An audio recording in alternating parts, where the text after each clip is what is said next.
दर्शकबिन नमस्कार। कार्यक्रम अन्तर्ध्वनिको आजको श्रृङ्खलामा यहाँलाई हार्दिक स्वागत छ। दर्शकबिन, यो कार्यक्रम हरेक हप्ता यस्तै समयमा हेर्न सक्नुहुन्छ र यस कार्यक्रममा हामी कला तथा साहित्यका विविध पक्षको विषयमा चर्चा गर्छौं र स्रष्टाहरूको अन्तर आवाजलाई यहाँको अन्तर आवाजसँग मिलाउने प्रयास गर्छौं। यसै सन्दर्भमा कुराकानी गर्नको निम्ति आज हामीसँग हुनुहुन्छ कवयित्री मोमिला जोशी। आउनुहोस् उहाँलाई कार्यक्रममा स्वागत गरौँ। स्वागत छ यहाँलाई कार्यक्रममा। हार्दिक धन्यवाद। केमा व्यस्त हुनुहुन्छ? आफ्नै प्रोफेसन पढाउने र लेखन, त्यही त नि। कवयित्री। हजुर। आज हामी हजुर कवितामय बनाउँछौँ कार्यक्रम, हुन्छ? एकदम। यहाँको कविताबाट सुरु गरौँ। ठिक छ। र सानो टुक्रा मात्रै सुनाउँछु है, कविताको अंश सुनाउँछु। मान्छेले बनाएको मन्दिर, मन्दिरभित्रको देवता मान्छे उसैसँग डराउँछ। मान्छेले बनाएको मन्दिर, मन्दिरभित्रको देवता मान्छे उसैसँग डराउँछ। युग पगालेर स्थापन गरेको आस्था हो ईश्वर, उही ईश्वरका अगाडि मान्छे अपराध गर्छ। कहिले बेमौसममा अपराध बोध गरेर मान्छे नै मान्छे बन्छ। कहिले बेमौसममा अपराध बोध गरेर मान्छे नै मान्छे बन्छ। कहिले अपराध नदोहोर्याएर मान्छे मान्छेकै भगवान बन्छ। कहिले अपराध नदोहोर्याएर मान्छे मान्छेकै भगवान बन्छ। धन्यवाद। मान्छेले आफैले बनाएको नियम आफैले पालना गर्दैन। हजुर, एकदम एकदम। कस्तो मिठो। धन्यवाद। हजुर। यहाँले 9 वर्षको उमेरदेखि हजुर कलम चलाउन सुरु गर्नुभयो, अझ कविता लेख्न सुरु गर्नुभयो, हजुर हैन? हजुर। त्यतिखेर लेखेको कुनै कविता याद छ? अब त्यो पहिल्यै कविता चाहिँ म भन्न सक्छु। अब 9 वर्षकै कविता अहिले भन्दा अनौठो त लाग्ला, होइन? तर पनि केही छैन। सानोमा म घुम्नलाई दिदीले ल्याउनु भएको थियो र रानी पोखरीको जुन रेलिङ थियो पहिले, त्यो रेलिङको छेउछेउमा चाहिँ त्यहाँ वृद्धहरू चाहिँ पैसा मागिरहेका थिए। त्यति बेलाको सन्दर्भमा चाहिँ मेरो बाबा चाहिँ, मैले देख्दाखेरि नै मेरो बाबाको कपाल सेतै फुलेको। त्यहाँ एउटा मान्छे जो थियो पैसा माग्दै, हजुर पैसा भन्दै माग्दै थियो, उसको पनि कपाल फुलेको थियो। मैले बाबाको रूप देखेँ सायद, र आफूसँग भएको पैसा मध्ये हातमा अब त्यति बेला चाहिँ सिल्भरको 5 पैसा र 10 पैसा पित्तलको हुन्थ्यो।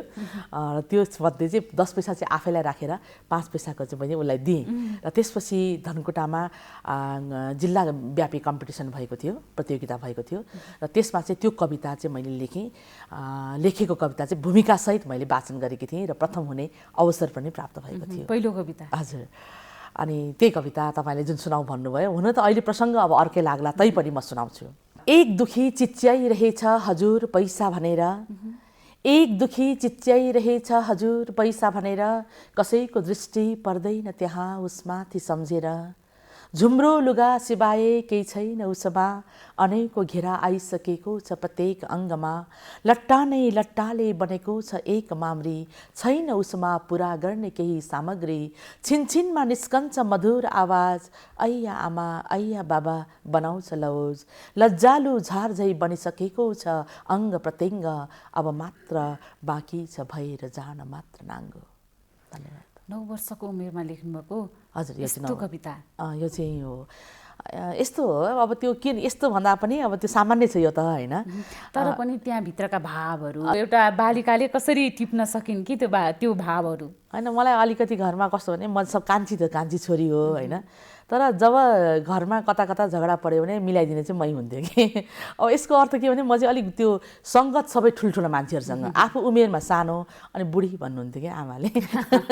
सायद त्यसैले उमेरभन्दा त्यो हुन्छ नि छिप्पु विचार लिन्छ नि, त्यो टाइपको भएर होला। अनि यसलाई त तिमीहरू बुझ न भन्नुहुन्थ्यो आदि जस्तै। यहाँका पहिलाका कविता, होइन, यो त एकदमै त्यो अलि ठुलै भएर लेखेको जस्तो छ कि भावहरू बुझ्दाखेरि, होइन? हजुर। कस्तो लाग्छ हजुरलाई अहिले पढ्दाखेरि अरू कविताहरू? अब पहिलेको भनाइ, अब त्यो 3 कक्षामा थिएँ त्यति बेला म। जुन कविता लेखियो त्यो पहिलो कविता, होइन, त्यति बेला भूमिकासहित वाचन त गरियो। तर अहिले पढ्दाखेरि कस्तो लाग्छ भने, त्यति बेला पनि भावको चाहिँ एउटा जुन अस्तित्वको भोक हुन्छ नि, ममा थियो भन्ने लाग्छ, त्यति मात्रै, अरू त केही भन्न सक्दैन। एउटा जस्तै म पेन्टिङमा भाग लिन्थेँ, होइन, अब त्यसमा पनि धेरै जस्तो प्रथम नै भएकी छु, जति भएको छ, होइन? अनि जस्तै अब पेन्टिङ भयो, त्यसपछि गीतमा भाग लिँदाखेरि पनि अब म गीत बाबाले चाहिँ एकदम गीत बनाइदिनुहुन्थ्यो, म्युजिक पनि हालिदिनुहुन्थ्यो र सानो मादल थियो मेरो होइन, म बजाउँथेँ र 5 वर्ष 5-6 महिना हुँदाखेरि मक्सी पुस 6 महिना 5 वर्ष 6 महिना जति हुँदाखेरि 5 वर्ष त्यति बेला चाहिँ जिल्ला कम्पिटिसन भएको थियो कि अनि टेबलमाथि उभ्याएर डाक्टर दयाराम सम्भवको संयोजकमा भएको थियो त्यति बेला त्यो अनि त्यो गीत बुवाले बनाइदिनु भएको थियो कि अनि गीत गाउँदा चाहिँ प्रथम हुँदाखेरि चाहिँ पुरस्कार जे दिएको थियो हातले के थाम्न सक्नु होइन 7वटा पुरस्कार थियो त्यसबेला चाहिँ विश्वप्रसाद कोइरालाको दोषी चस्मा, गुरुप्रसाद पैनालीको नासो कथा सङ्ग्रह लगायत सिद्धिचरणले सम्पादन गरेको कविता पत्रिकाको पहिलो अङ्क पनि अहिले पनि छ त्यहाँ लेखिएको छ त्यो प्रमाण स्वरूप छ जे होस् होइन। भनेपछि गीत गाउँदाखेरि प्रथम भएपछि चाहिँ जो मादल बजाएर मैले भन्न खोजेको यति मात्रै हो कि मलाई अरू केही पनि आउँदैन अहिले होइन, म त अलिअलि आउँछ अलिअलि अब सबैमा भइहाल्छ त्यो त। तर मान्छेको अस्तित्वको भोग भनेको मान्छे भएर जन्मिसकेपछि एउटा कला भनेको चाहिँ अस्तित्वको एउटा छाप रहेछ र कलामा मैले हात हाल्नु भनेको जुनसुकै होस् आखिरमा मैले रङ्गहरूमा व्यक्त गरे पनि त्यो पनि एउटा भावै हो, मैले धुनमा व्यक्त गरे पनि आखिरमा त्यो पनि भावै हो, जीवन र जगत नै हो र कवितामा साहित्यमा व्यक्त गरे पनि जीवन र जगत नै हो। त्यस कारणले मसँग यति मात्रै म महसुस गर्छु कि पहिलेका कुराहरू पढ्दा र मैले जुन क्रियाकलापहरू गर्थेँ त्यसका आधारमा मसँग अस्तित्वको भोग एउटा मान्छे भएर जन्मिसकेपछि हुनुपर्ने अस्तित्वको भोग चाहिँ ममा पनि थियो, ममा मात्र त भन्दिनँ, ममा पनि थिएछ। प्रतिभा जन्मजात प्रतिभाले लेख्छन् भने कोही कोही चाहिँ पछि जीवनमा आइसकेपछि जीवनको मोडहरूमा कतै प्रभावित हुन्छ पढिन्छ त्यसलाई व्युत्पत्तिमूलक ज्ञान भनिन्छ पूर्वीय हाम्रो सिद्धान्तका आधारमा होइन। प्रतिभा व्युत्पत्ति र अभ्यास भन्छ, अभ्यास गरेर पनि धेरै लेख्दै लेख्दै पनि कविता बन्छन्। यति धेरै कविता लेख्नु भएको छ यहाँले होइन, कसरी लेखिएका कविताहरू चाहिँ एकदमै धेरै त्यो पाठक श्रोताहरूले चाहिँ मन पराउनुहुन्छ? त यस्तो चाहिँ हुन्छ फेरि एउटा कुरा कस्तो हुँदो रहेछ भने टार्गेट ग्रुप खडा गरेर लेख्नु र आफूलाई चित्त बुझेको विषयमा लेख्नुमा चाहिँ फरक छ। प्रोफेसनल बन्नको लागि चाहिँ टार्गेट ग्रुप खडा गरेर लेख्न पर्छ जो मन पराउँछन् पाठकले भन्ने हुन्छ नि। जस्तै एउटा सानो उदाहरण म दिन चाहन्छु बहिनीलाई, जस्तै एउटा थिम बेस्ड कविता इस्यु बेस्ड भनौँ न, अझै त बुझ्नुभयो नि, इस्यु बेस्ड कविताहरू चाहिँ बढी लोकप्रिय हुन्छन् र मान्छेले छिटो बुझ्छ पनि।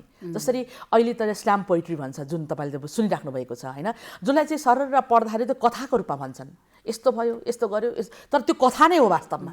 कविता अलिअलि हुन्छ तर बढी कथा हुन्छ, लय हुन्छ, बढी कथा हुन्छ त्यसमा होइन। त्यस्ता कविताहरू मान्छेले बुझ्छन् किनकि कथा त श्रृङ्खला जोडिन्छ नि त।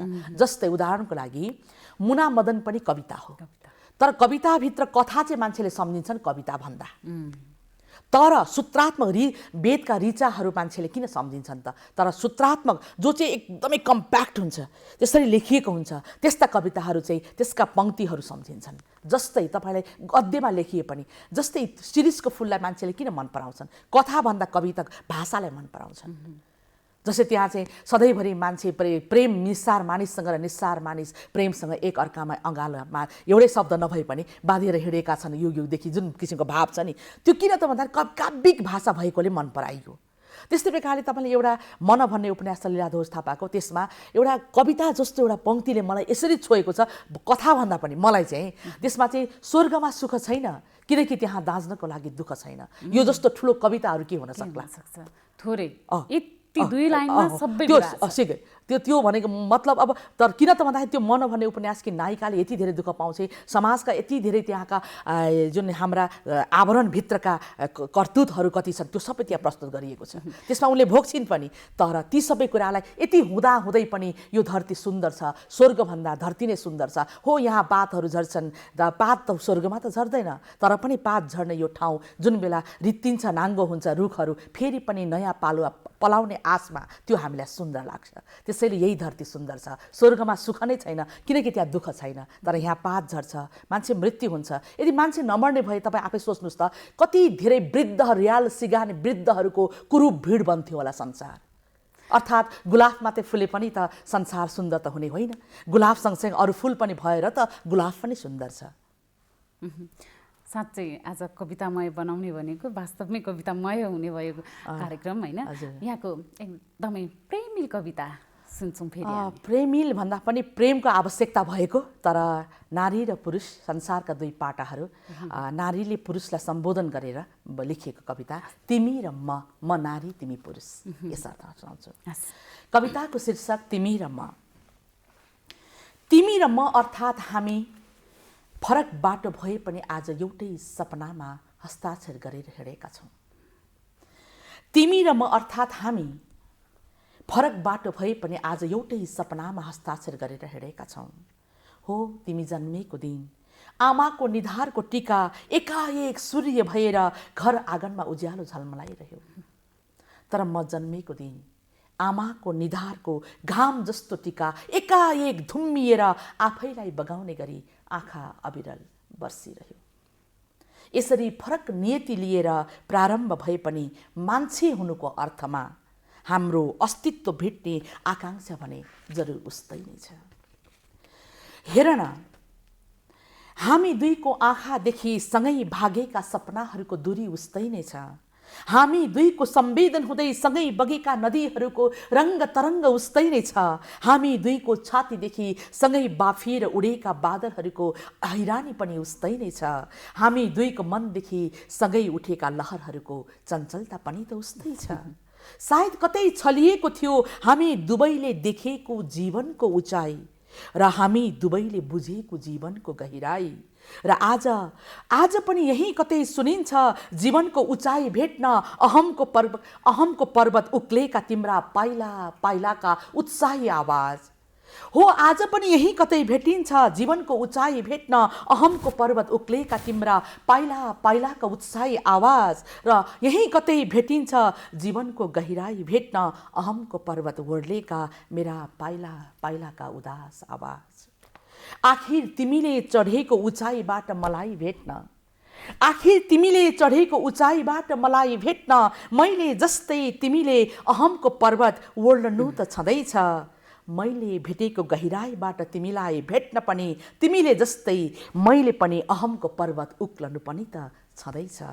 यसरी उक्लनु र ओर्लनुको एउटै पर्वतमा, यसरी उक्लनु र ओर्लनुको एउटै पर्वतमा हाम्रो उचाइ र गहिराईको अहम अल्झिरह्यो। हो तिमी जसरी नि जिन्दगी रेखी हालेर बगाउन चाहन्छौ, हो तिमी जिन्दगी जसरी नि रेखी हालेर बगाउन चाहन्छौ, म यसै जिन्दगी सलल्ल सलल्ल पानी जस्तै बग्न चाहन्छु। यथार्थत सलल्ल बग्दो समयको तरल सौन्दर्य कविताको सम्पादित सौन्दर्य जस्तो स्थिर मिलेको त कहाँ हुन्छ र। फेरि हामी दुवैलाई थाहा छ न त झर्दै गरेको आँसुको सङ्गीत सम्पादन गरेर बस्दछ, न त सम्पादन गरी गरी मुस्कानको दिव्यता छरिन्छ, न त उर्लदो प्रेमको सम्पादन नै सुहाउँछ, न त छचल्किदो घृणाको सम्पादन नै खुल्दछ, न त झर्दै गरेको पातको दृश्यलाई सम्पादन गर्न मिल्दछ, न त उड्दै गरेको गोधुलीको सौन्दर्यको सम्पादन नै खुल्दछ। तर तरल समयको सरगम सौन्दर्यमा सङ्गीतको सम्पादित सौन्दर्य जस्तो मर्जी अनुसारको मध्यान्तर पनि त कहाँ हुन्छ र।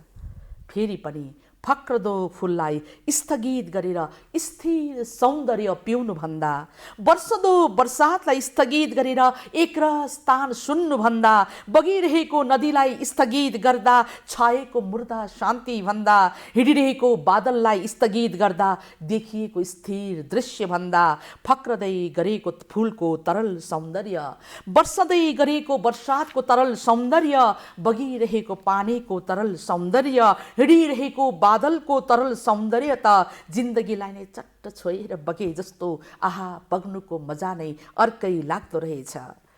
तर पनि हो तिमी जिन्दगी रोजा धारको नहरमा बगाउँछौ, हो तिमी जिन्दगी रोजा धारको नहरमा बगाउँछौ र मस्तिष्कको निर्देशित गानमा मस्त छौ। हो म जिन्दगी फेरि पनि नदी भएर यसै छचल्किँदै तरङ्गिँदै बग्न चाहन्छु र हृदयको सरर सरर तानमा मस्त छु। तिमी बेला बखत सम्पादन गर्दै स्थगित हुँदै चित्रकारले आफूले बनाएको चित्र कुची टोक्दै अलिकति दूरीबाट पटक पटक त्यो चित्र निहाले जस्तै किनारमा उभिएर जिन्दगी निहाल्छौ र म किनारमा उभिएर हेर्नेलाई आफ्नै धुनको नदी भई बग्दा यसै यसै रमिता भइदिन्छु। फेरि पनि जिन्दगीको नाममा अहम भाँचेर बग्नु तिमी र म अर्थात् हामी दुवैको धर्म। फेरि पनि जिन्दगीको नाममा अहम भाँचेर बग्नु तिमी र म अर्थात् हामी दुवैको धर्म। यसरी हाम्रो अहमको दूरी भाँचिएको दिन आहा दोभानमा हाम्रो मिलन हुनु र सँगसँगै बग्नु। यसरी हाम्रो अहमको दूरी भाँचिएको दिन आहा दोभानमा मिलन हुनु र सँगसँगै बग्नु।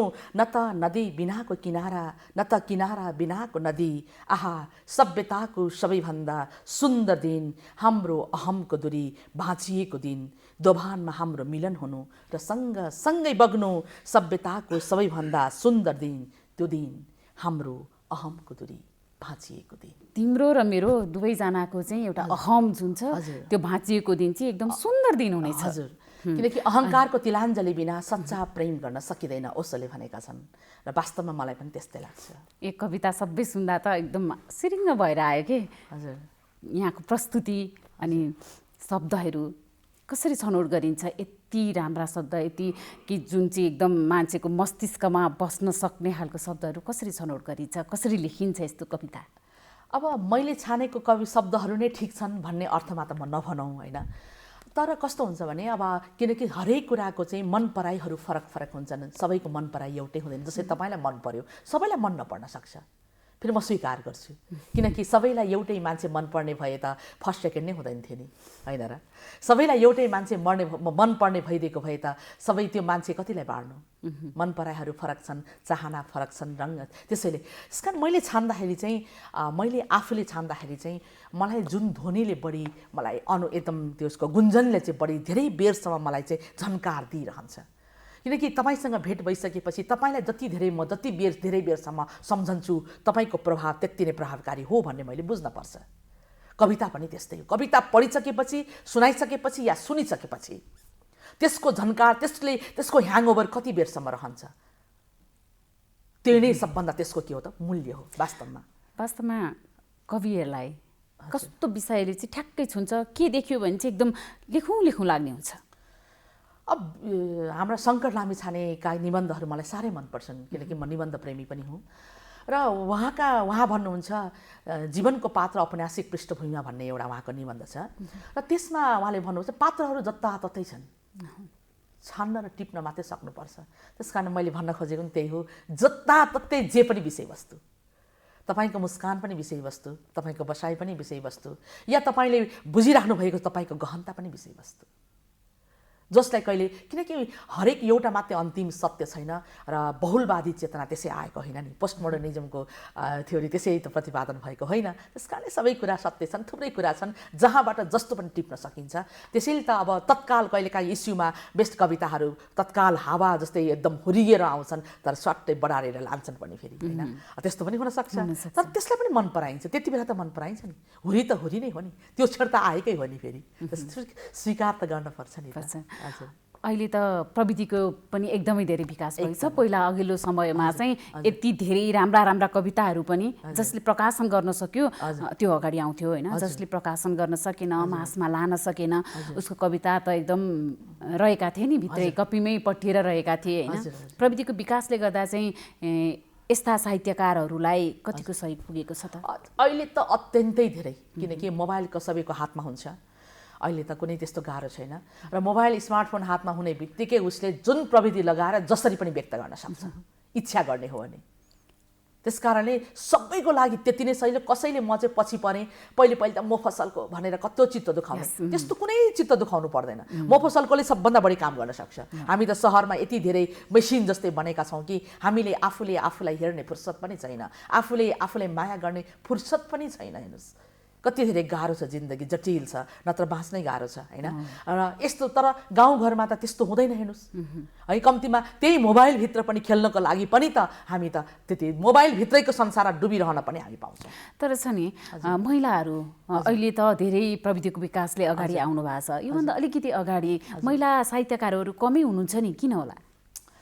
यो त अघि जति नै भने पनि हैन, अहमको दुरी भाँचेर अगाडि बढ्नुपर्छ, सबैलाई थाहा छ हैन।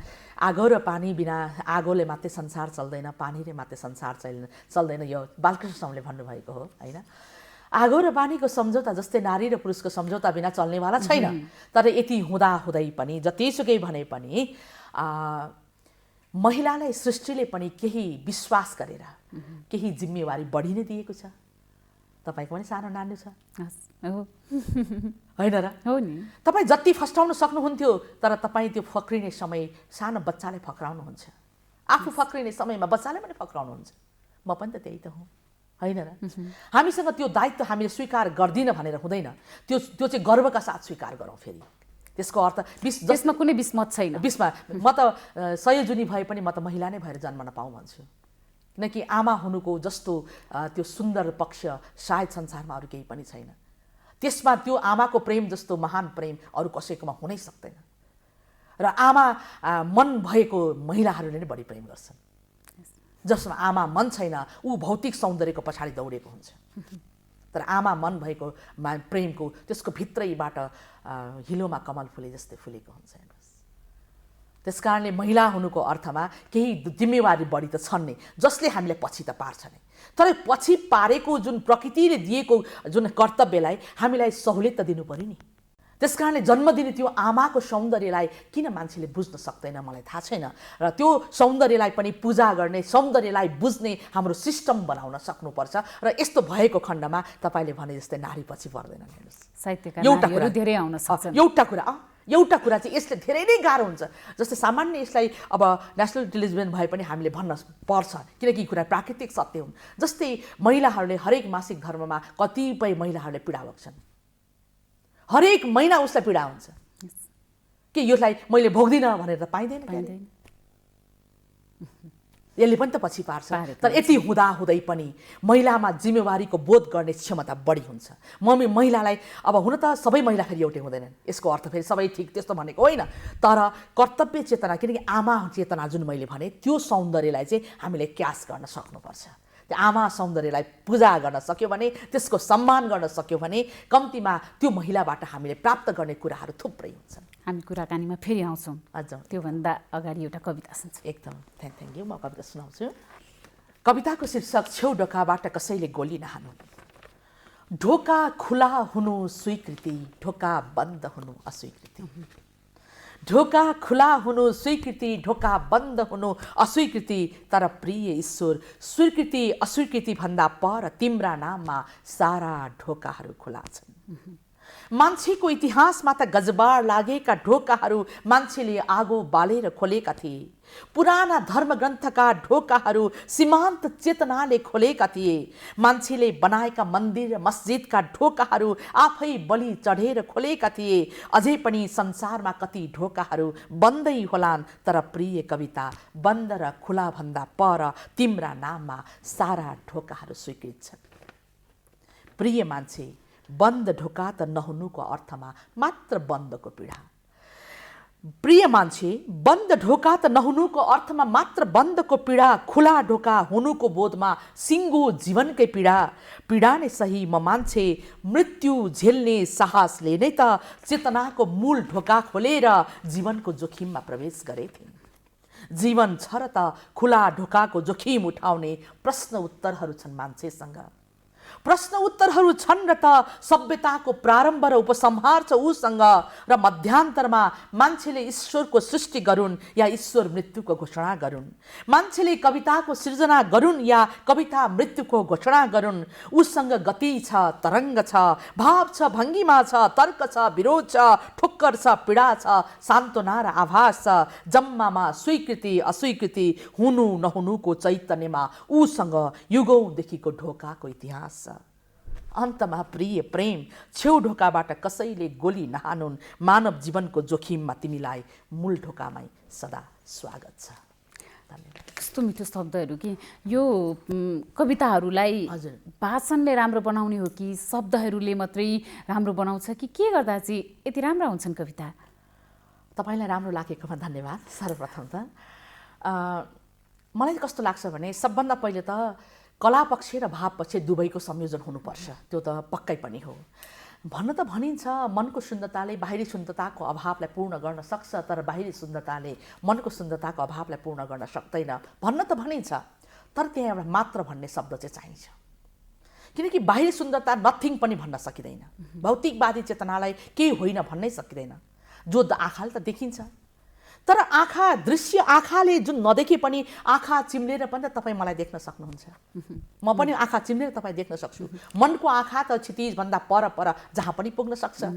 र यस कारणले बाहिरी आँखाले देखेको सत्यलाई पनि सत्य मान्ने हो भने हामीले भौतिक रूपमा त्यसको संरचना पक्षलाई पनि, कविताको संरचना पक्षलाई पनि ध्यान दिनैपर्छ। थोरै अलिकति यसको रचना गर्व चाहिँ के हो यो कविताको? यो छेउढोकाबाट कसैले गोली नहानुन् भन्ने चाहिँ कस्तो भनेदेखि म आफू चाहिँ आवरणभित्र अर्कै र पर्दाभित्र अर्कै र पर्दा बाहिर अर्कै मान्छे मन पर्दैन। म आफूलाई चाहिँ म संसारमा सबैभन्दा कुरूप मान्छे को हो भन्यो भने जो चाहिँ यो पर्दा बाहिर अर्कै लाग्छ, पर्दाभित्र अर्कै हुन्छ। सामान्य बोलचालीको भाषा बाहिर हेर्दा बाहिर मसँग सङ्गत गर्दाखेरि मलाई कस्तो प्रिय लाग्छ, तर पर्दा पछाडिको आवाज नसुन्नु दिहाल्छमा त विश्वास लाग्दैन, तर भित्ता पछाडि पनि मैले कतै सुने भने त मलाई त विश्वास लाग्छ नि त। त्यति बेला चाहिँ म एकदम फिल गर्छु कि यो मान्छेले छेउ ढोकाबाट गोली, यदि गोली हान्नु नै छ भने म युद्ध लड्छु भनेर लड्नु र बाटोमा हिँड्दै कसैले गोली हानेर मर्नुमा त फरक छ नि। म शहीद बन्छु भनेर बन्नु र कसैले गोली हानेर, कसैले नदेखिकन पछाडिबाट गोली हानेर शहीद बन्नु, त्यो त होइन नि त। त्यस कारण चेतनाले स्वीकार गरेर लेख्नु र नलेख्नुमा त फरक छ नि त।